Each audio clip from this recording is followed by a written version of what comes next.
You ask Tiger to solve. This deals with linear equations with one unknown. The final result is x equals -10/7. Let's solve it step by step. Group all x terms on the left side of the equation.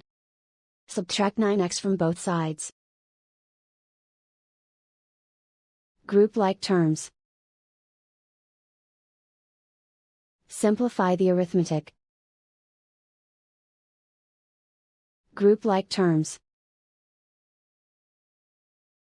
Simplify the arithmetic.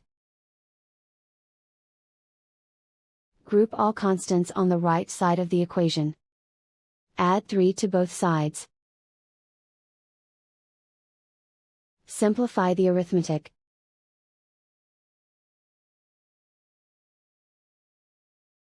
Isolate the x. Divide both sides by -7. Cancel out the negatives.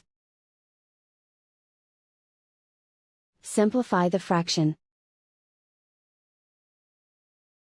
Move the negative sign from the denominator to the numerator. And so the final result is x equals -10/7.